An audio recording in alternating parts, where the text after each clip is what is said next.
સુરતમાં ડોન રાહુલ પીપળે વિરુદ્ધ કાર્યવાહી કરવામાં આવી છે। પોલીસે આ રાહુલ પીપળે નામનો જે ડોન છે તેની સામે કાર્યવાહી કરી છે। ઉધનામાં રાહુલ અપાર્ટમેન્ટ નામથી ગેંગ ચલાવનાર રાહુલ પીપળેના ગેરકાયદે બાંધકામો પર પ્રશાસને બુલડોઝર ફેરવી દીધું છે। સરકારી આવાસ નજીક બનાવેલ આરોપી રાહુલે જે 3 ગેરકાયદે મકાનો બનાવ્યા હતા તેને પ્રશાસને જમીનદોઝ કરી દીધા છે। ત્રણેય મકાનમાં રાહુલની ગેંગનું હેડક્વાર્ટર હતું, જેમાં ગેરકાયદે ધંધા અને ગુનાહિત પ્રવૃત્તિઓને તે અંજામ આપતો હતો। તો પોલીસ અને પ્રશાસને કાર્યવાહી કરી છે। ડોન રાહુલની પત્ની કાજલ રોષે ભરાઈ હતી। પોલીસ પર હેરાન કરવાનો પણ તેણે આરોપ લગાવ્યો છે। તો સામાન બહાર ફેંકી દેવાના પણ તેણે આરોપો લગાવ્યા। 15 વર્ષથી રાહુલ પીપળે રાહુલ અપાર્ટમેન્ટ નામની ગેંગ ચલાવતો હોવાનો પણ ખુલાસો થયો છે।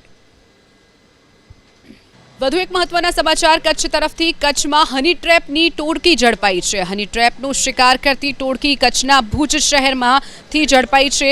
ભુજના 25 વર્ષના યુવકને હની ટ્રેપમાં ફસાવી 21 લાખ રૂપિયા પડાવી લેવામાં આવ્યા, જેમાં ભુજ શહેર કોંગ્રેસના નગરસેવક અબ્દુલ હમીદ સમા નકલી પોલીસ બનીને 3 લાખ રૂપિયા પડાવ્યા હોવાનો પણ તેની ઉપર આરોપ લાગ્યો છે, જેથી સમગ્ર મામલે ભુજ એ ડિવિઝનમાં ફરિયાદ નોંધાઈ છે। પોલીસે આરોપીની હાલ અટકાયત કરી છે।